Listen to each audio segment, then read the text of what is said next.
moved to Thursday, April 3rd, and we're going to be talking with an underwriter and working through questions and how they do their job. All right, now Kristen and I are going to talk about the buyer and seller journey, and we have a little guest speaker to come and talk a little bit portion of it, but do you want us to put these on? Buyer and seller journeys, I mean, basically this is what we do, right? This is our job. This is 99% of what we do is walking through this process with our clients. So we hope you pick up some takeaways here.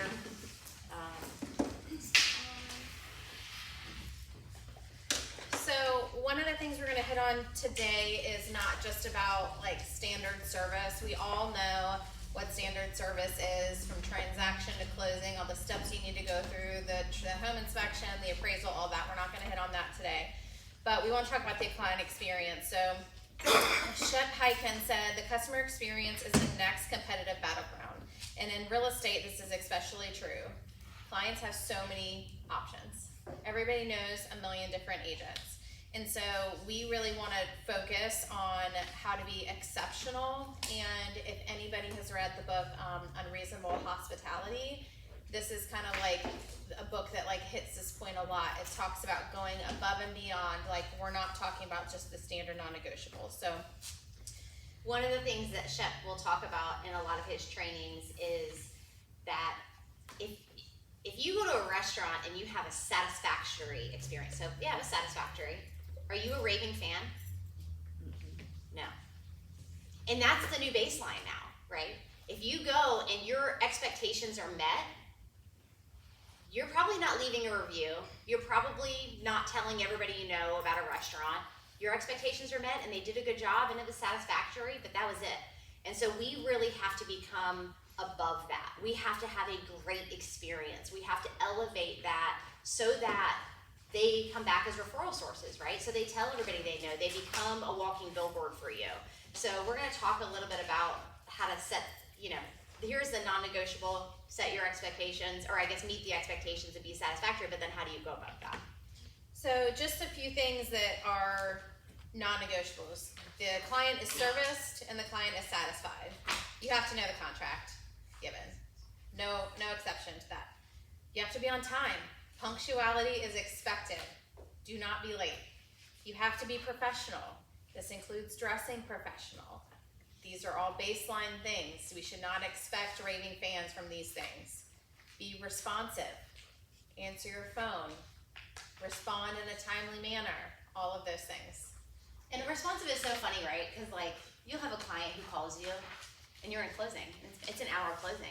And then they're calling you again in 45 minutes. And they're like, well, you haven't called me back yet. And it's like, I was in an hour, people want immediate responses, but that doesn't mean that that is responsiveness. I feel like if you call people back within a couple of hours, or you just text them and say, hey, I'm getting out of my appointment at 4 o'clock, I'll call you back then.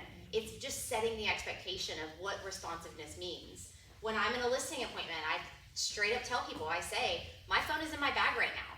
So when you call me, I might not answer because I might be with a client like you, and I want to give my undivided attention to you when I'm here. So if you call me, please just leave a message, shoot me a text message, and I'll call you as soon as I get out. Because they want the same undivided attention as everybody else does. So it's just setting those expectations up front. What else? Anybody else have any non-negotiables? What is something that you can think that is a standard of practice? We got them all, I guess. Yeah, Yes. I guess, always think in their best interest. Yeah. Oh, yeah. Client first mentality. Yeah. Non-negotiable. Yeah. Be trustworthy. Yeah. What else? And I'm also gonna say be honest. Yeah. Sometimes I'm a little too honest, but a lot of times they thank me later on because now that I've explained something in the house or something, help them see like a bigger picture or something, because they might not be able to see their furniture in it, but then if you start helping them. Yeah. Just Yeah, we're going to talk a little bit more about that coming up.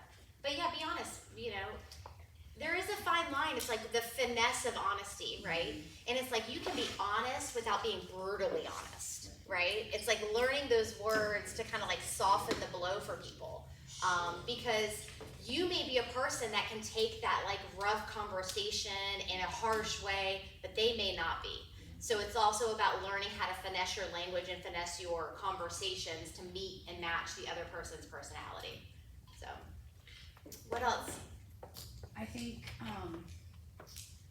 buyers and sellers, it's so emotional and help being that grounding person for them that helps kind of can reel them back in. Or knows, hey, all of a sudden this person went really quiet on me. What's going on? Having emotional And then, intelligence. yeah, and then Yeah. saying, hey, look, talk to me. Or if they're like spiraling, also being able to tell them, sleep on it. Let's not do anything rash. Yeah. And that does Yeah. get a little into the extra, like I would say like most people don't expect that baseline from people, but definitely to go above and beyond, have the empathy, and we'll talk about that in a little Because I bit. think we've all also worked with agents that make it worse, Yeah, right. right? And so like both are spun and they're spinning each other up. Yeah, Yeah. And so if we can help be that calming reason. right. I would say a baseline or a non-negotiable is don't be emotional about the process. It's not our job to be emotional. That's true.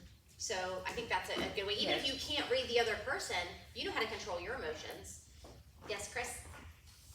Mine kind of falls on be responsive, but it's communicate, because for me, they never can hear enough about what's going on, and you know that silence is just the worst thing that can happen, so. Yeah. I mean, I share with things, you know, just progress and what's going on, and constant updates, cause then they feel involved and not forgotten. Yeah. I think that leads into kind of our best practice is to create an unmatched client journey. So there's baseline, and then there's unmatched, and then there's raving fans. And so this next phase of the training is going to be about like what best practice is to create an unmatched therapy. So we'll touch on a couple of those things. Under promise and over deliver. That goes a long way with expectations. One of the guiding principles should be consistently exceeding expectations. And it's our job to set those expectations, whether it's in a buyer counseling session, whether it's the first time you show up to their house, all of that. And then find opportunities to go above and beyond those expectations. So yeah, maybe you tell them up front that you might be sitting in a closing and you might not have your phone on them, but maybe it'll ease their mind if you shoot them a quick text and say, hey, I'm in an appointment, I'll call you when I get out. Like maybe you've already told them that sometimes you won't answer your phone, but you go the extra mile to say, hey, if you can, obviously, if you see your phone. But most of us, like in a closing or whatever, we have a chance to shoot them a text message really quick. That would exceed the expectation of I might not hear from her, but setting the expectation of you will hear from me at this point. Setting realistic expectations. That's okay. Your credibility is your biggest asset. And setting expectations and letting them know that you know what's going to happen kind of before it happens will exceed their expectations. I think the thing with this is that like sometimes I'm very rose-colored glasses. Like I'm very optimistic. And so I have to reserve that part of my personality when I'm talking to a seller and a buyer. Because I want to believe like you're going to find the perfect house and we're going to do this and I'm like super hyped. And I have to reserve that because I don't want to set that expectation. I want to set the expectation, you know what, you may have to sacrifice a few things and it may take a little while to find a house because that's then their standard and their mindset. So then if they find the perfect house and then they're super excited because they found it quick and all those things, then they're happy, you know? So it's really learning kind of who you are at the same time of like, reserving your personality a little bit. And then if you're a negative person, like, hey, you might need to, be more positive. Don't be a doomsday person with them. Be a little bit more positive. Tell them the highlights and what can go right, as well as what can go wrong. Update even when there's no update. Christopher. So yeah, in the absence of information, people tend to think the worst. And we don't want that silence to just be the moment where they're just wondering what's happening and then in their mind creating all of these negative results. When, if we're waiting on really important information and the other party is taking a long time to get it back to you, it doesn't hurt to make a quick phone call or a text and say at the end of the day, just want to let you know I'm on top of it. I have not heard anything yet, but I'm on it and I promise as soon as I have information, I will give it to you. Now, we don't want to be the people that are like, this damn agent didn't respond. You know what I mean? Like, it's not a moment to throw another person under the bus that you've asked 3 times for an update and they've not given you an update. Your client doesn't need to know all of that. So it's just a moment. Here's the problem with doing that, is that then when you want your seller or your buyer to have empathy to the other party, they already have a negative because you said it. And I'll tell you the worst case scenario with this is I had a seller, and it wasn't one of the agents, but it was the home inspector. I had a seller, she was an older lady, so she didn't leave her house until the home inspector got there when it was time for a home inspection. And the home inspector gets there, and he introduces himself, and he said, I'll tell you what, I've done 3 home inspections for these buyers, and they're just so picky, and blah, blah, blah, blah. The home inspector, who represented the buyer, says this to my client. It ruined and it ended up falling through. In that moment, he mouthed off to my seller and set a spiral in her head of how these buyers were. She could not change her perception. That was it for her. And we ended up losing the deal. And I told the other agent, I said, your home inspector blew this deal because she could not forget what that home inspector told her. But they do the same thing with us, right? We start talking about other people and we start setting this negativity in their head, and that's what they're going to carry through. So I think there's one coming up that's going to talk about like how, you know, we need to make sure. Hold on, let's go to the next one. No, I'm having trouble seeing that. I have glasses apparently. So Go, yeah, don't panic dial. don't panic dial.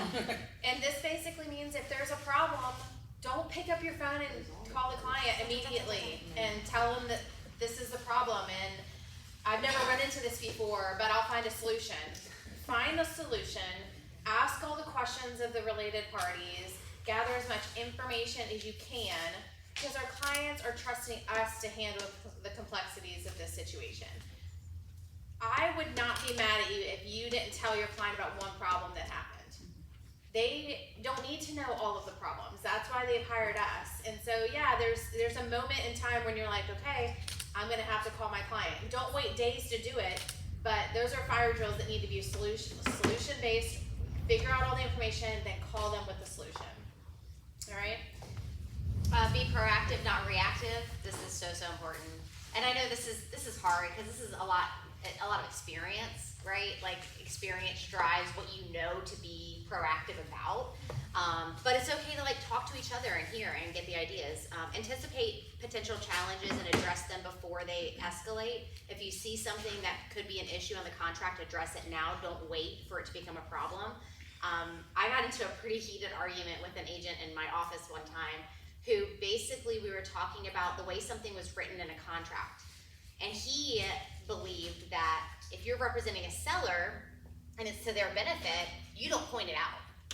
Because when they go to point it out at walkthrough, well, that's their problem, right? Like the way they wrote it says X, Y, Z.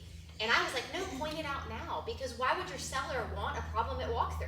Right. You know, like deal with those things up front so that you don't have that stress. The walkthrough is already stressful. They're moving. They're figuring out money. They're figuring out time, all that stuff. Like deal with the problems up front and anticipate them.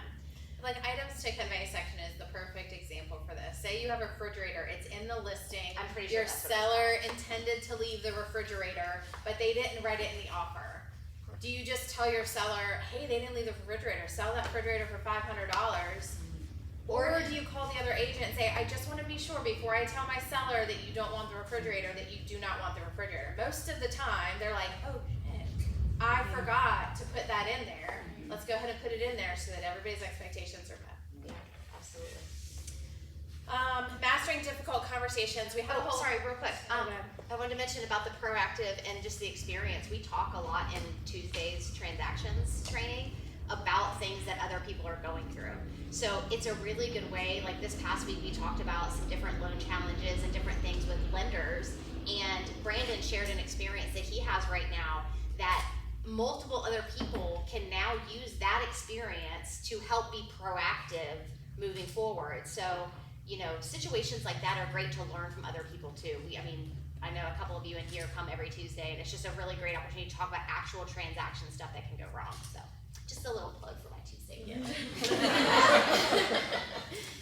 Mastering difficult conversations. We did have a whole training on this, so don't forget we have all of our trainings recorded, so feel free to go back and listen to this one. But these conversations are inevitable in real estate. If we didn't have problems, we wouldn't have jobs, so a lot of our problems entail some sort of difficult conversation. So, obviously practice active listening, validate someone's concerns, and then find solutions. You know, difficult conversations with our client can be frustrating, and we can either take those conversations and then vent in here about how terrible they are, or we can look at finding solutions, figuring out what they want, finding the solution, and then moving forward. And sometimes we think the conversation is gonna be difficult, right? We put it up on this pedestal of like, oh, this is gonna be so bad, they're gonna be so mad, they're not gonna understand, and then they do understand. And then you explain it clearly and concisely, and they're like, okay, I get it, here's what I have to do.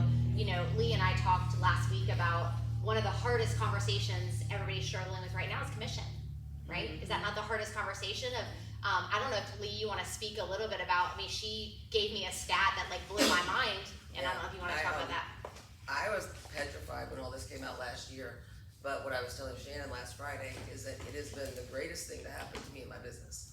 I will, if I do the same number of transactions and the same volume I did last year, I guarantee you I will make more money this year. Because I'm having the conversation I never had before. On the buyer side, like I am clear what is gonna happen. We're gonna try to get a full fee. If we don't, you can be responsible for a half or one or whatever. So they know that out of the gate. Same thing with the sellers, you know, be prepared for 3% or full fee, whatever. Yeah, whatever it is, I'm trying to yeah. like say Yeah, full I fee. got it. You know, be prepared because it could be that, or it could, but at the end of the day, it's still up to you. And I will tell you, like we actually have 7 houses under contract right now, which I'm so excited about.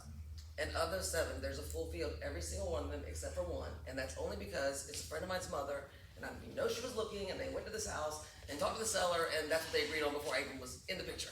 You Yeah, know? but Lee said, she said before this whole change, she never had that conversation with the Right. buyer. She just knew that she would take whatever the seller was offering Right, her. before the change, it might have had full fee on the buyer brokerage, but if it wasn't full fee from the listing side, I just went with it. I never went back to the buyer, but now I don't have to, they're prepared, so, like now on the buy side, I will always put a full fee in the contract. I don't ask the listing agent what their fee is, because it's my job to negotiate that. I always put full fee in there, and I've had them come back, and then when I go back, if they're countering you, just like you counter on price, you give your buyer the net, okay, so the price is this, they went to 2.5, so here's the difference. You know, and it's not really a big conversation. I even had a seller the other day, I put the full fee in there, the seller is actually an agent, it's her house. Annoyed me, but anyway. But we were competing, and I put the full fee in there, and they accepted our offer, and she called me, and she was like, or she texted me, she said, well, my husband and I had discussed, we were only gonna do 2, but I guess we'll just go ahead, and I was like, thanks. Thank you. But had I called her and asked her, and she had said that, we would have put 2 in the contract, but I didn't have to. Yeah, Right. yeah, and with the buyer side, it's because you have those hard conversations up front that later is easy, right? And so like I have this saying with kids and husbands, if you do what's hard first, it's easy later. Yeah. If you do what's easy first, it's hard later. You can be a real strict parent when they're 2, and guess what, when they're 13, it's gonna be a little easier. You can be a real loose parent when they're 2, and when they're 13, it's gonna be a little bit harder. It's the same thing with clients. If you set really hard expectations up front, if it gets better, they're happy, you know? If you set real loose expectations and it gets worse, they're pissed. So, anyway, I think Paula and, either one.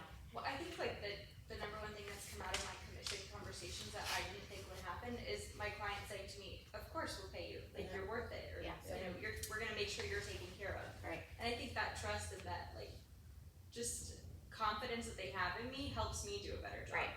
Yep. And it's not been a problem with any the way we presented it, it's not been a problem at all. Like no one, not a single buyer has pushed back. They're like, oh, okay, yeah, that makes sense. Yeah. You know, and I'm talking every price range too. It's not just Yeah. high end, well, whatever. You know. I love that you're saying full fee and not commission too. Yeah, we Trying talked about very that too. hard. Don't use the I'm word trying commission, very broker hard. fee, brokerage fee. But I love that because commission now has this negative Right. connotation. Yeah. With all Right. the names, but if you say fee, it feels Yeah. different. And it probably feels different to receive it. Well, it's interesting because that's the one thing I've actually never said commission. I've always said, well, full fee I say now, but I used to say brokerage fee, just because again, that commission connotation is just weird. Liv? I was just gonna say, I don't know why it just popped in my brain, but I was listening to a Buffini podcast yesterday, and there was this lady on it, and she said, marry the like so often, like we're thinking about like the end goal, like it has to be this, like, and that's just all your brain. So it's like when, you know, you're talking about that guy who, you know, it's like, oh, let's just worry about that later because we want this in the end. It's like, no, let's face it head on. Like your brain should be on the problem at hand, and then it's like the solution. Like you're gonna work it out no matter which way like you need to go. Yeah, So, absolutely. I love that too. marry the problem and open relationship with the solution. And I was just gonna say, actually during COVID, when everything went absolutely insane, from 2020 to 22, I actually started having the full fee conversation. I started it then. So actually when all this came out, I was like, oh, well, I was already doing it, and I had it in my buyer broker. Yeah. And I specifically put in there, should, I think my verbiage was like, should it not be a 3%, whatever, buyer agrees to pay, and I had them initial next to it and everything.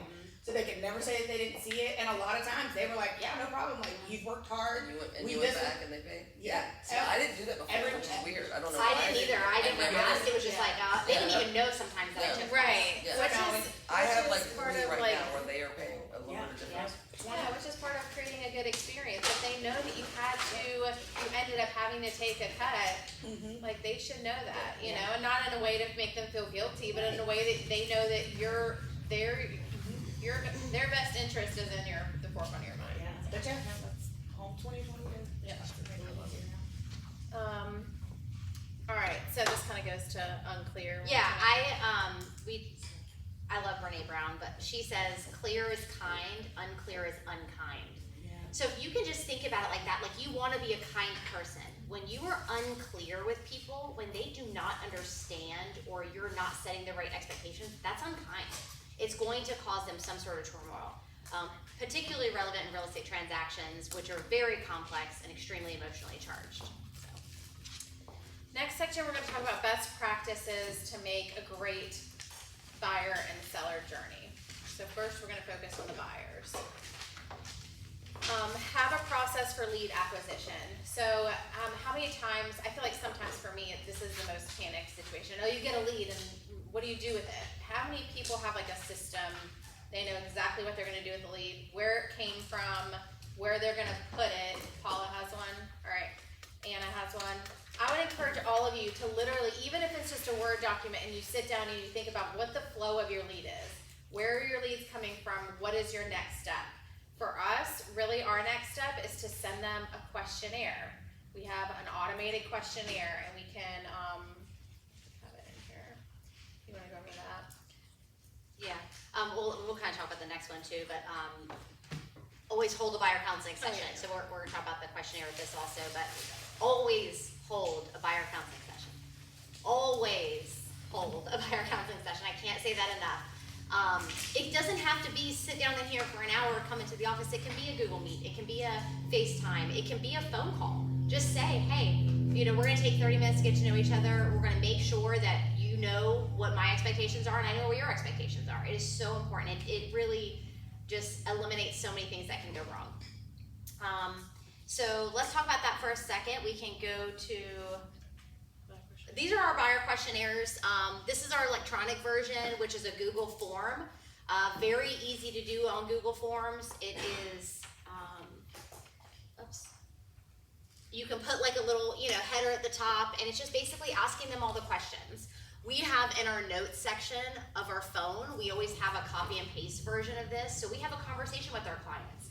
We, you know, talk to them, we get to know them. I think I talked to somebody last week, I think it was Lexi, about when I have a new buyer call, I really don't go over details of what they're looking for. Because that phone call, the purpose of that phone call is to get to know them. It's to build trust and like with them. So all of this stuff can be done on a form, right? It can all be done, it's all data driven. They probably need to think about it. They probably need to get with their husband to figure out what he wants and she, you know, what she wants and argue about that a little bit. But you can follow up and just say, when I get off the phone, I'm gonna send you a text message with our buyer questionnaire. This is gonna help me, you know, fill out your MLS criteria, whatever. And then when you put this in your notes section, you just go to your notes section, you copy it, and then you go to the text message and you paste it, and it's got the link to this questionnaire. This is the in-person version of what our questionnaire looks like. So if you have somebody who wants to come in and sit with you, you know, you're gonna be asking all those questions and things while you're there, so it's just kind of a paper version. Sometimes people love the in-person conversation, and you need to accommodate them for that. Like how at ease will you be once you have all of these systems in place? When you pick up the phone, you know exactly what you're gonna do next. You have to know all of these things, because if not, they will feel your uncertainty, and every buyer experience and every seller experience should be the same. And that's how you get really good at them, is you know what the process is and you do the same thing for every person. Right. What do y'all do the online form in? Google. So this is actually not Google. That's BombBomb. This is BombBomb, but you can do the exact same thing in a Google form. Yeah, mine is a Google form. Yeah, you can do a header on it. You can do a follow. You know, it's same thing. I just did it this year. All right. Back to this one. All right. So then. What? Oh, great. Okay. Always take time to validate your buyer financial concerns or financial health. And so we're going to bring up Jenny. Jenny's going to talk a little bit about talking through their cost analysis and questions you need to ask. So we've had a lot of people ask for that, so we're so happy to have her here to talk about it. So I sent in. We got them, and we we're put gonna pass out screenshots the. in here too. Okay, we can pass. One of the things, again, with a great buyer or seller journey is that there's roadblocks that come up, like not knowing what your payment will be at the end or how much you have to bring can literally sour the entire deal. And so if they aren't with the right lender and aren't looking at the cost analysis correctly, at the end, when you want them to be the happiest, they're going to be the most frustrated. So we feel like this is a huge part of the transaction. So we are passing out the closing cost worksheet, and Jenny's going to kind of explain why that's important. So this I think is, like she said, one of the most important parts of the transaction. It's kind of like getting comfortable with the math, right? None of us want to talk about, it's kind of like we don't want to talk about the commission piece. It's hard to talk about the finance piece because anything that might remotely discourage them from moving forward, we tend to avoid, right? We're thinking, oh, the payment's gonna be too high, or the cash to close is gonna be too hard, or it's gonna be too much, so they're not gonna want to move forward. But wouldn't you rather know that up front, just like the hard situations? Let's talk through the solutions, figure out where their pain points are. Like, what are they uncomfortable with? Is it cash to close? Is it monthly payment? Is it a hybrid of both? And let's find those solutions. And the solution may not be in one person. You may have to bring in 2 or 3 others, right? Because everybody offers a slightly different thing. But if you don't know what the hot points are, what you're even dealing with, if we don't even face it, right, and put our heads in the sand, then we never can find that solution. Now, the one thing I will say is if your buyer has already spoken to a lender and they have not gotten a cost estimate, which you'll ask, have you gotten a cost estimate? May I please take a look? Because you want to make sure if that person hasn't reviewed the numbers that you have the ability to do that yourself. That's a red flag. If they're just sending an email with some numbers in it, here's your payment, here's your cash to close, that's a red flag. Because you don't know if that cash to close includes all these third-party fees that our system automatically updates, you know, and estimates for them. Maybe they're just including their own fees. And then you have that, you know, that refrigerator at the end of the transaction. So everyone's estimate looks slightly different. Let me get mine. This is what ours looks like. This is not the LE, the loan estimate. Once they're under contract, that's like a 4-page document that includes the same fees, and we could do a whole nother class on that. But this is that one just up front, right? That we send with the letter and the estimate. And our team is committed, you know, the exceeding expectation piece is we're committed to education. So it's not just about sending one of these in with a letter. We're gonna take the time to send the video to actually walk them through it, because this looks like Greek unless you look at it every single day. So this top section, this is the upper left section. This includes not only the lender fees, but also the settlement agent, the title company, all the fun things. And this is where we would also love, if you have an admin fee, we'd love to add that for you, right? So that's part of the expectation from day one. So the other thing I wanted to say is don't be afraid to tell us what your admin fee is when you send us the borrower, because we want to put it in here from day one. We also want to know if you're negotiating fees or commissions, we want to put that in here too once you find a property and you know it's going to be part of the structure of the loan. We need to know that up front, because if we don't and we see a contract that says 2.5%, we're going to assume that the borrower's paying 0.5% and we're gonna stick it in here. So that communicating up front is really important. It's also important because we may be using those fees to pre-approve them, right? So there's something called reserves. We may need those funds in the bank to make the deal work, whether they're spending them or not. And so if you're spending them as a part of structuring the loan and you don't let your lender know, then that could be a speed bump down the road, right? Because we need those funds. Okay, so this is all of them together. Total closing costs. The biggest mistake I see with real estate agents is they think this is all that they need to bring to closing. They think this is the closing cost. You know why? Because it says closing costs. So you think that it's the closing cost, but there's more to that, and it's knowing the jargon, right? The lender jargon. I think is the next slide. Yeah. So then we're estimating prepaids, and prepaids, what in the world is that? Prepaids are establishing an escrow account, and then also prepaid interest, and spending for your homeowner's insurance up front. So let's talk through that. Prepaid interest is the number of days from the day of closing through the end of the month that they have to pay at closing, which is why most of you like to schedule it on the last day of the month or the last week of the month, because it saves them money, right? Because they're not having to bring as much money, especially when we find out up front that money is kind of a tight issue. So prepaid interest, we typically estimate 10 days because we don't know when you're gonna close. And then mortgage insurance premium. This is disclosed here because this is an FHA loan, but it's financed into the loan, but it's part of the disclosing of fees. It's not included in the total. And then you'll see hazard insurance premium. Hazard insurance is the same thing as homeowner's insurance. We like to call it hazard insurance because it confuses you. But it's really homeowner's insurance. And homeowner's insurance is always due 1 full year in advance, which is why your buyer pays for 1 full year at closing, because when they walk in the door, we want them to be covered.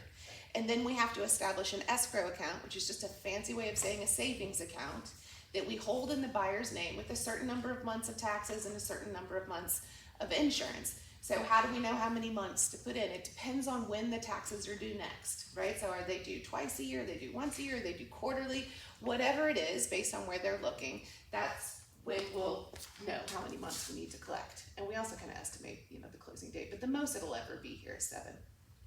Okay?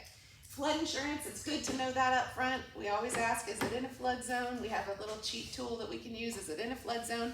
Because that affects not only payment, and if payment's tight, that to income ratio is tight, but it affects cash to close, because just like homeowner's insurance or hazard insurance, it has to be paid 1 full year in advance, which can really affect cash to close by over $1,000, which is a lot of money, right? So then you add this number to the closing cost number that we had before, and that gives you this section. So this is this section here, which is basically just getting comfortable with the math. So we've outlined all the fees on the left, and then we're pulling them over to the right, and that's where we do that math problem to get to funds needed to close, right? So we're starting with the sales price, the purchase price, we're adding in borrower closing costs and prepaids. We highlight the discount points, which is just a price tag for an interest rate, because we want them to know we're not trying to hide it. Like, we're having those conversations up front.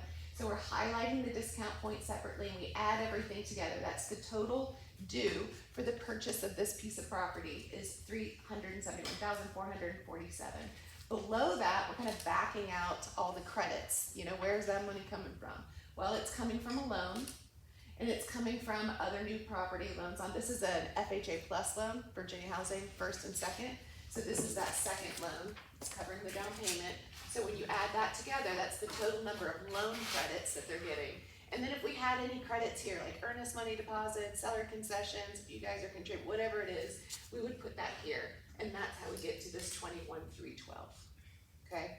The down payment is assumed because it's the difference between the purchase price and the loan amount. So that's something that that's there. Does that make sense? Mm-hmm. But I would say the biggest takeaway before I go eat some of that yogurt over there that's been calling my name for a long time is that when you're negotiating fees, when you're negotiating your commission, please talk to the lender about it up front, okay? And then when you submit the offer and you give us the contract, it's been ratified, everybody's happy, have that conversation with the lender then too. So send over the agreement if it's correct, because sometimes it says 3 and you're only accepting 2, so that's a problem. Yes, please But make send over, but if you send it over, then the very first time we send out that LE and that loan package, everything's correct. Otherwise, we're asking you 3 days later and we're having to revise it and everybody has to sign, and it's not good. The other really key point of getting this up front is that when you're writing an offer and they're like, oh, I have $15,000 to put in towards an appraisal gap guarantee, you can go back to the worksheet and you can say, okay, I see Jenny has you putting in 21,000, you have 15 on top of that? Cause that's worst case scenario, and then you call Jenny and say, she has 15,000, does that impact her reserves at all? Because all of these monies that they really wanna throw in to get this deal, you need to make sure that the closing table, that they have that money and that it's not going anywhere else, that they don't have to wait for something else in order to get the 15, all of those things. Agreed. And it's not an inconvenience to ask for an updated estimate for every offer that you submit. If you're working with the right lender, I've had lenders that won't give them, that Yeah. I just avoid them, That's I the wrong avoid them lender. altogether, Because yeah. I will send you one on every Yeah. single property. You know why? Because I want the referral too. Like Yeah. they're gonna be happy and they're gonna refer me business. I want it to be the best experience possible. So I wanna make sure if y'all are gonna sit down for an hour and write up this offer, that they are completely comfortable with cash to close. They're completely comfortable with monthly payment, which is why we always say, is it in a flood zone? Yeah. Is there an HOA? Is there any special assessments? Anything we need to And know maybe about? they wanna put 15 in, but after talking to Jenny, she's like, they really can only do 5. Mhm. Yeah. Then you're like, Change okay, your good offer. to know. And also, you know? the city taxes are so different. So if you're shopping in different cities, their payment could be drastically changed from Newport News to Smithfield, or what, you know what I mean? Like, you need to make sure that that monthly payment includes the taxes that are associated with that city. And the assessments, right? So don't believe the taxes in the listing, because I'm not kidding y'all, 65% of the time they are wrong. Yeah. When we look it up, like they didn't, I don't know where they got that number, or they didn't know that that was only half a year, right? And they didn't double it, or I don't know what they didn't know. But we look it up every single time, cause Yeah. all it takes is one time to be burned. Chris? I just wanna touch on what you said, so when they think they have that extra cash to close, or they need the extra appraisal gap, please make sure it's not cash and it is accounted for. Yeah, has to be sourced. Oh. I don't do that without calling. Absolutely, Yeah. but I mean, because they think that they can pull it from under the mattress or draw Yeah. it from the yard. Mom can They give it to can't, them. because that will only complicate matters when they have to justify where it came from. Yeah. And That's important, because if it does come from a parent, it's considered a gift. And what is a gift? A gift is layered risk for a lender. So whenever, we may have an approval with them spending their own money, but when we put the gift in, we may not have an approval, cause it's considered layered risk, right? Gosh, there was something else you were just saying, Chris, that made me think of something else. But yeah, cash to close is a big deal. The seasoning, the gift, it'll come to you. Yeah, what if the cash is under the mattress? Like, That's how just do like you- they, you know, like They need old to school put it on, people like, literally so like much to is say, affordable. no, If the money is under the mattress, it has to be what we call seasoned, right? So they have to put that money in the bank. And what seasoned means is we wanna see a bank statement that doesn't show that deposit. Yeah. So we want it to appear as if it's been in the, cause we're recording this on video. We want it to appear as if it's been in the bank for a while, right? Okay. Cause you can't source cash, you can't. Yeah. There are guidelines that say that you can, but what they make you do to do it, it's like impossible. So you basically cannot source. like you can't be a drug lord and have thousands of dollars in your floorboards of your house and then use that for a down payment. Like, Yeah. not gonna happen. You can pay full cash for a property with that. But you can't bring it to closing. Yeah. I had that question too. I'm like, no, you can't Yeah. bring cash to Here's closing. my suitcase full. I'll take your bite. I don't think they'll know what to do with that. I'll take your bite. I think that the part, this whole thing wraps into a client journey because we're setting expectations. We're telling them you have a team of people here to help you get from now into your dream home. And in a buyer counseling session, that's one of the most important things you can say is like, we are your group of people that can help you get there in the most seamless, pain-free, stress-free possible way. Will there be bumps in the road? Yes, but we can handle these in a professional manner where they don't feel like you're, on a roller coaster ride. We take the roller coaster ride off of their plates for them. Oops.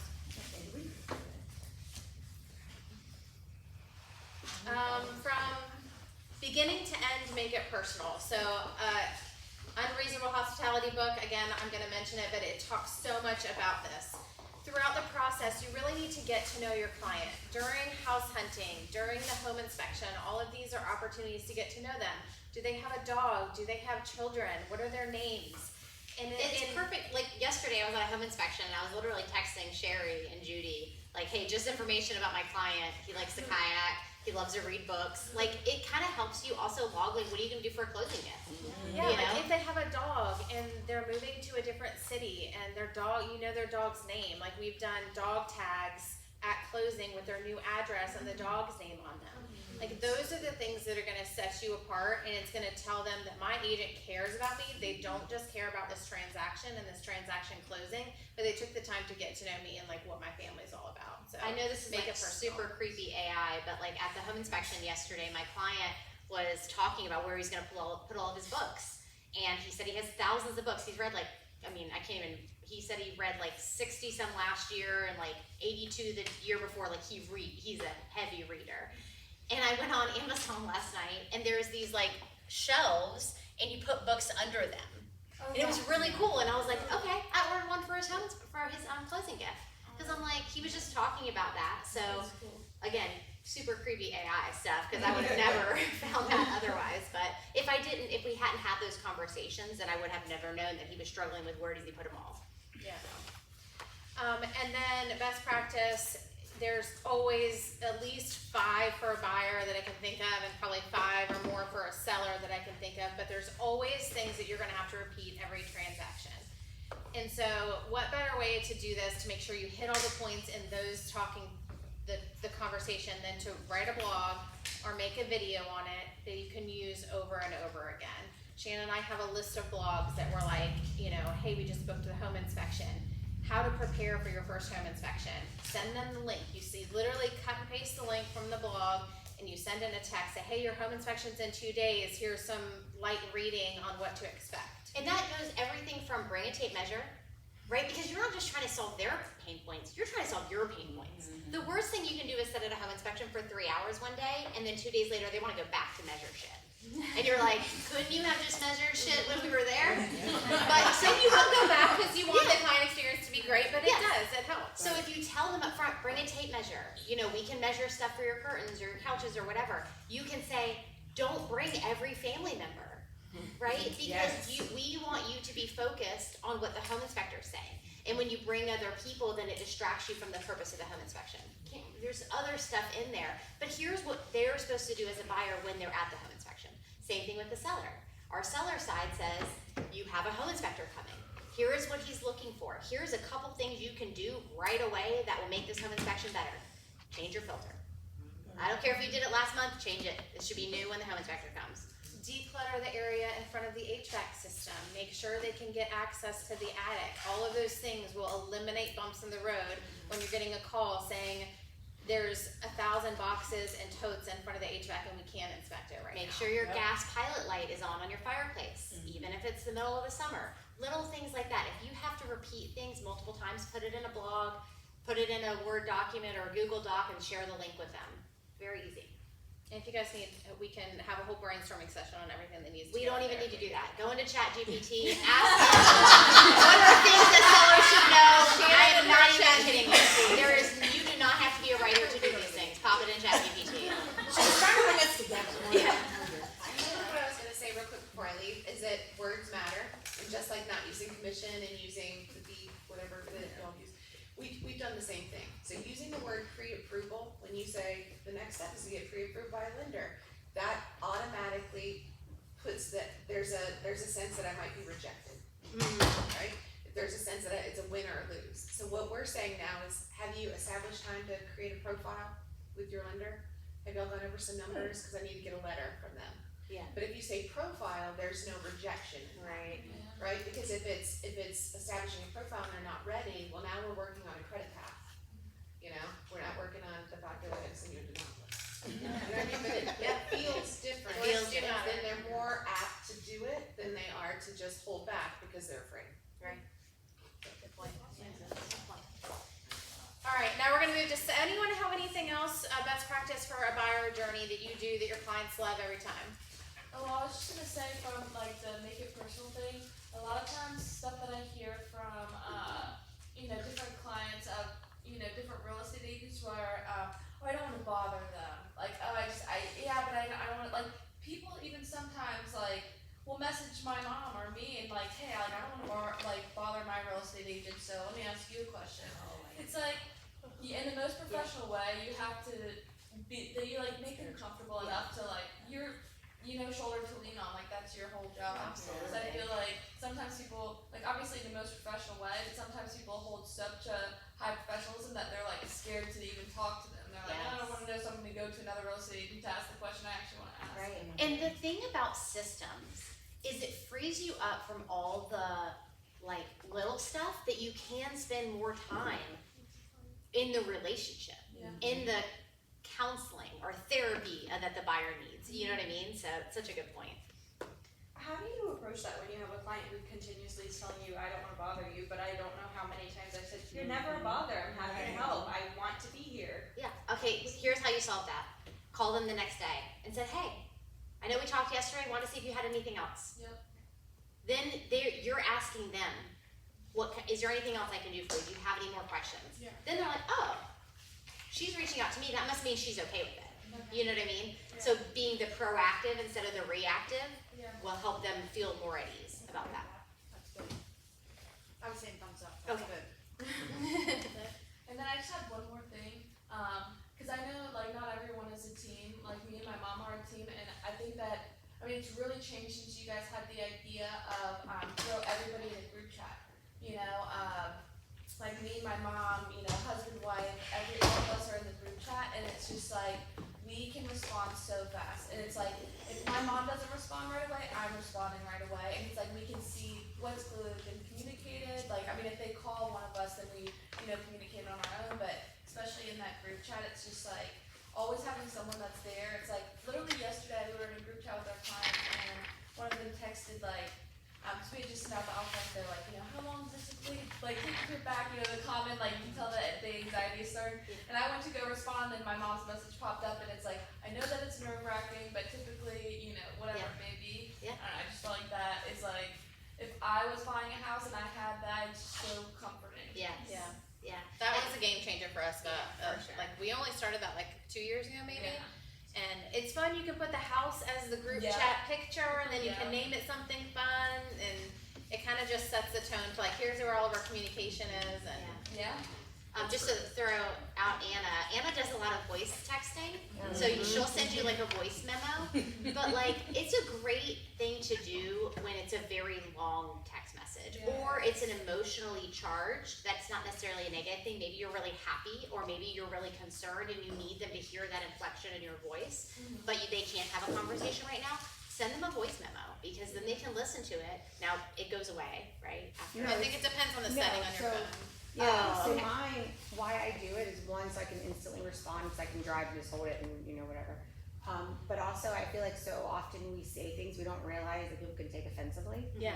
So that way they can hear my voice. But yeah, also I don't wanna type forever in Yeah. a long message, so. Yeah, so Chris, That's like, I fine. think So, like I don't ever type anymore. It's all voice memos, so suck it if you guys don't like it. Everyone gets voice memos, and actually my clients will tell me how much they miss them afterwards. They're like, oh my gosh, I'm gonna miss, like, cause I will even schedule voice memos. Yeah. Like, I don't even just like, it's not, Yeah, you Yeah. can schedule I text schedule messages now, everything. you can schedule I voice memos. schedule stuff like for like a week in advance, a month in advance, a year in advance, and a voice memo. And they love it. Yeah. And the only person who like dislikes it is my sister, but I'm like, you know. Yeah, but it does, keep in mind, I think it does go away depending on the person's phone Settings, settings. yeah. Yeah. Because They hers make were going away, and I was like, mine don't go away. And then we looked, and it was hers was deleting them after Like a like, certain storage amount of setting days. Do you have an iPhone? Yeah. Oh, see, iPhone sucks. I have a Droid. Droid's way better. It doesn't really We won't get into that. We'll have that difficult conversation later. Okay, all right, next talking about the seller journey. Yeah. So again, have a process for your lead acquisition. Wait, sorry, Oh. my bad. Never mind, seller journey. Again, you get a phone call. We all need to pick up our phone no matter who it is. Obviously, we get a ton of spam these days, but you pick up the phone, you get somebody like, hey, so-and-so gave me your number. I'd love to chat about finding my house. All of us in this room should not, or selling my house, we should not be nervous about that. You should know immediately, what am I gonna do? I have pre-printed seller questionnaires. Automatically pull it up. I have some in my car, pull it up, start writing a couple things down.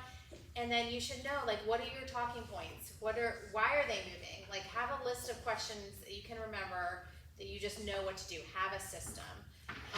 Also, have a system for gathering their information. Again, it goes back to, sorry, I keep going to my computer, but I can't see that one for some reason. Seller questionnaires, we have the same thing we do for buyers. So we know that that first conversation that happens with a seller, we're relationship building, or why are you moving? Oh, how did you get my information? That sounds great. Oh, you know, when can we meet? Talking about those sorts of things. You don't have to go into immediately, because when you're nervous, I remember the days when I was nervous and I would go, how old's your roof? Like start doing things like that, and you're like, whoa, I don't even know if I want to use it yet. So you want to like really use that conversation for warming up, and then you say, great, we have an appointment set for next week, but to make the most of the time during that appointment, I'm gonna send you a questionnaire ahead of time, because you might need to dig to find some of the answers, and I wanna give you plenty of time to do that. So I'll send you a text message right after this, it'll have our seller questionnaire on it, and then you go to the, you go to the appointment, and you have all of this data with you. You don't have to spend the time there right in front of them asking all of this information. We also have on our seller questionnaire on the back side, you can see kind of on this side, we have look up the tax assessment, look up the Zestimate, look up the RPR, the remind values. You should go into your listing appointment knowing all of those. It's not the number that you're gonna give them, but the Zestimate automatically, you know that they've already looked up the Zestimate on their own. So it'll go in helping you know like kind of what their baseline is. Our seller questionnaire also asks, what do they think the home is worth? Not everybody fills that out, but how awesome is it to know what they think it's worth ahead of time. Some other things like everybody does their process differently. So we're not here to tell you what our process is, but we don't look up like definite comps before we go. I look up neighborhood stats, like here's what's happening in your neighborhood. But I always just tell them, like my process is to tell them, like now that I've seen your home, my job is to go back and look at and try to find homes that are like yours in order to give you the definite price. Okay. And again, notes section, you have a copy and paste, you're gonna send the same thing. You might need to change it. Hope your kid's ball game tonight goes well. Make it personal. Make it personal. So Do you, if you sold them the home, do you still not look up definite comps? yeah, I mean, probably because it was years ago, because part of my thing when I go there is like, tell me what you've changed since you guys have moved in, and tell me what you think you need to do in order to move forward. Sometimes I'll say, depending on the price, you might not have to do that. And then that's fuel for you to say at the end, when you do send them the comps, you say, hey, at this value, you can knock X, Y, and Z off your list. You're like, oh, maybe we won't have to do that, Listing appointment, we kind of talked a little bit about this, but have a system so that when you're there, you already have all of the data, get to know them, build the relationship, know what you're bringing with you, have some of them pre-printed already. We have buyer and seller packs that are already done. We can bring it with them. Remax has a great one, a buyer and seller pack. Yeah. Great. You don't go over yours there. We don't go over them there. It's a leave behind. We say, hey, there's a lot of information in here about our team and our marketing and the process in general. Love for you to read it over, and by end of day Friday, I'm gonna shoot you an email with all of my thoughts on the price position that I think that you should start at, and then have a conversation from there. But you should have a process for all of these things. You should know exactly what you're gonna go over when you're there. Research CMA, next step is research CMA and NetSheet. How many of you guys have a NetSheet that you love and you use? And yeah, definitely something that will set expectations and make the process smooth and simple. They'll know what they're gonna net. This is just a copy of ours. Basically, it has, all the indebtedness that the seller would have, and then everything that's gonna come out in the costs, and then there's some red items that we say are negotiable based on variable based on the contract. Make sure your net sheet says estimate. Estimate. Yeah. And even down here, it says in red, items in red are variable and can change based on the terms negotiated in the contract. This is strictly an estimate, and a more accurate and specific one will be provided to you upon receiving an offer. Again, when they receive an offer, it's the same thing. This is an estimate. It depends on when closing happens. It depends on a lot of different things. So, and going back to your system, when you do have multiple offers, you should already have a multiple offer spreadsheet set up so that they then can look at the offers side by side. All of these things are things that you can do now so that when you do get a contract, the process goes smoother for you and therefore your client, so that all of it's streamlined. And then of course, again, blogs and videos. Can name 5 to probably 10 almost on a seller side. How to get your house ready for pictures. toilet seats down, blinds open, all the lights on. You know, there's just things that you're gonna repeat over and over and What over to expect again. from an appraiser, how many, it probably was 50 times before we wrote a blog about what to expect from an appraiser, that a seller called me and said, they were only here for 10 minutes. Well, they were always only there for 10 minutes. Why aren't we telling our sellers that? Hey, just so you know, they're gonna be in and out of that house. Yep. They're gonna be outside measuring the outside, but typically 10 to 30 minutes for an appraiser. They expect the appraiser to be there for an hour and ask every single question about what's updated and all this, and that just doesn't happen. So, you know, and you guys can go to our website, sellingcova.com, and look at our blog, and you can see every single one that we write. It has, literally, it's open to the public. And we've had we actually had an appraiser call me, this has been like 5 years ago now, appraiser called me and started asking me questions about appraisal stuff because he found my blog on just Google, like was literally Googling something. He's like, hey, you know, I saw this and I'm trying to, you know, work with real estate agents, and I've had this real estate agent and they're arguing with me, but I just want to know what the expectation is from the real estate side. Look, asking me questions. It was a Virginia Beach appraiser. So, I mean, it gets some SEO too, because there are questions that people look up all the time. How should you leave your house when you leave? Do you leave paint cans? No, you don't leave paint cans, because the buyer doesn't want your paint. You need to say that to them. So when Sherry schedules a walkthrough or schedules a closing with the seller, we say, here is how you should expect to leave your house for the next party. And this is what our expectations are. It should be clean. It should be free and clear of any lawn stuff, paint stuff, tools. The buyer does not want your stuff. If there's something you want to leave, we need to ask their party for it. It tells them all of this up front. And don't make them long and wordy because they won't read them. Like, it's gotta be Bulleted. concise. Yep, bulleted. And sometimes they still don't read, but at least you've provided it to them, right? All right, any other seller things that you guys do for your sellers to make the journey more? Go ahead. After my listing appointment, I write them like a personal note card, and then right before we're getting ready to list, I try to remember to bring them boxes, packing tape, and a Sharpie. Yes, we do the same thing. Great way to set yourself apart. Drop off a box of some packing tools.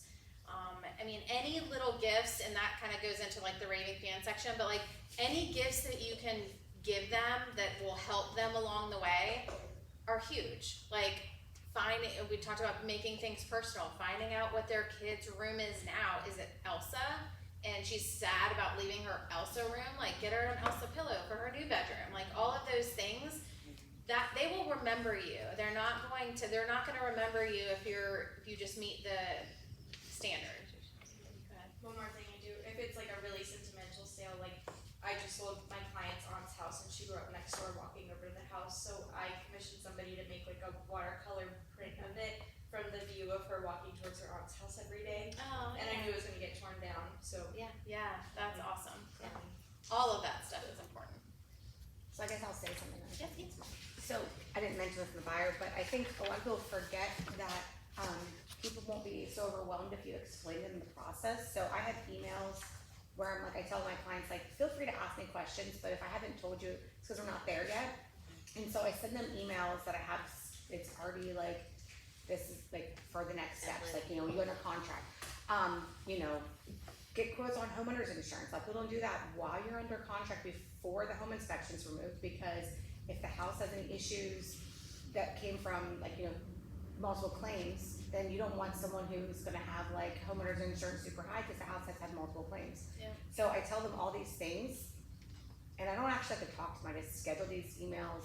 It's the same thing, buyer's next steps, like all these things, and people love it. I don't do anything personal. Yeah. I find actually, you know, you guys know, I find the complete opposite, because everyone will be my friend, and then you get people upset, and then it's, can't tell you how many personalized gifts I bought and then closings didn't happen. And so I'm actually complete opposite of personalized gifts. Because the only thing I do for sellers that's personalized is when we close, if they like good experience in the home, we do like get them a photo album of the photos, but that's it. Yeah. I don't do anything else personalized, but I mean, all my clients are raving fans. So. Speaking of the insurance thing, I was at a home inspection yesterday, and oddly enough, this buyer, their insurance company is gonna do a full inspection of the property. And they called me to schedule the inspection. I was like, this is so weird. Like, you mean you need to get inside? And he was like, yeah. Cause I was like, they do drive-bys and stuff. But, so I get there, and John from Pillar Post is the one who did the home inspection. I told him about it. He goes, you're literally the third person in 2 days to tell me Oh my god. that insurance What companies insurance are now companies doing have? full inspections of properties. So, Like with home inspectors or with their own people? with their own people. This guy was coming from like an hour and 45 minutes away. What And insurance company? What, I mean, I know there's like Insurance satellite companies. imaging of roofs and so stuff. just kind of a heads up, yeah, you may wanna start that insurance process earlier rather than later now because money's tight, y'all. Insurance companies are for profit and they are losing a ton of money right now from floods and fires and twisters and all the things, so keep that in mind. All right, moving on to creating raving fans. Just a couple more things. Building a referral-worthy experience. At the end of the day, if they don't feel like you did a great job, it does not matter what you do after the closing. If they don't feel like you did a good job, focus on exceeding expectations, building genuine relationships, and fostering a culture of exceptional service. So a few things we just put on here, but again, we'll give you guys an opportunity to offer some other ideas. Post-closing connections, create client appreciation strategies, client events. We've talked about that in here before. Doesn't have to be complicated, doesn't have to be financially strained. Come up with something easy to do at least 1 or 2 times a year where you're inviting your clients back to see you. Facebook group. I know we have a Facebook group. We do appreciation week, one week a year. Sometimes we do other giveaways, but that's really how we communicate with our sphere along with the email campaigns and stuff like that. Pop buys or gifts. Not everybody likes to do pop buys. You don't have to do pop buys. There's other opportunities to do things like a platform called Lolo Gifts, and they send coupons to local restaurants. Shannon and I use it, Jillian uses it, Bubba uses it, and it's a really hands-off way. You just provide them with a list of 50 people, I think it is, It doesn't matter. every month, and you just, they send them a coupon. I can't tell you how many times I've gotten a email text that's like, hey, thanks so much for the coupon to Creekside or to Free, the and it's not Cove," even just or- a coupon like 10% off, it's like a free meal Yeah. of something. I think it's like the minimum's like you have to send at least 25. Yeah. I have one specific client who every single time she goes to get it, she tags me in the Facebook post and she was like, this is why I love my agent, Jillian. I just got this free, whatever. And it's just such a good way, and I've gotten a lot of And like it's like people $1.40, contacting me.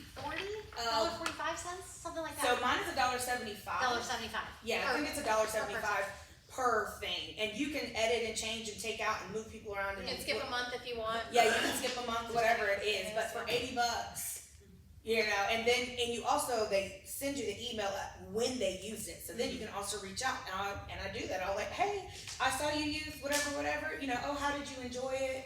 And just kind of, it gives you another reason to talk to them. Yep. Yeah, that's great. Any others, client appreciation strategies? All right, and then strategies just to stay on top of mind, emails, newsletters. It doesn't have to be insanely published. There's lots of templates that you can use. You can. I should make money from that company. You should. You should. You need to be the realtor spokesperson for ChatGPT. Bold Trail, I know, has templates in there that you can use. If you have it just listed, you can send that out to your sphere. You don't have to create new content. Let your sphere know that you have listings coming up. Not everybody sees all of our stuff on social media. Yeah, I mean, social media tries to block people from seeing your stuff these days. They want you to pay. Yeah. Social interactions, Facebook can be and Instagram can be a rabbit hole. So again, if you're gonna be having solid time to commit to interacting with your sphere on social media, create a group. In Facebook you can do this, create a group of your past clients in your sphere of influence and just spend an hour on just that group, going through, commenting, giving back. And then be a connector. I heard this talk one time at an R4 convention, and it talks about agents and the responsibility we have in the community to be community builders and being the mayor of your town and being somebody who is a connector of people. And so try to always listen to what people need. And do you have somebody in your community or in your sphere that can meet that need? And then you're a connector of people. And then they look at you as the go-to person for anything. What contractor do you know? Hey, like I have this problem with my child and he needs a therapist. Who do you know? Like, be the person that is. Anna doesn't want this because Anna doesn't want my clients. She's She's contractors and everyone. I do that because we're not being friends. That's just Yeah, she doesn't want to be friends with her clients. Any other ideas for staying top of mind that we haven't mentioned? You guys want to share? Okay. And then really just leave you with a quote that I love, Jade Simmons. She talks about your purpose and finding joy, and this quote just really hits true in this topic. Is she says, your purpose is not the thing you do, it is the thing that happens in others when you do what you do. And so I love that because we have such a huge impact on one of our clients' biggest moments in their lives. And you can say things, you can give them gifts, but when you make them feel a certain way every time you're around them, you give them undivided attention, and when you're the person who they just feel warm around, they're gonna wanna be around you more, and they're gonna wanna refer their clients to you, so. Yeah. Anything else? Anybody have any questions or add-ons? We're right on time then. All right, well, come find us. If you guys want a copy of like our pre-listing questionnaire or anything like that, just so you can kind of build your own, feel free. We're happy to give it. All right, thank you guys. There's still a lot of food back there, so please eat.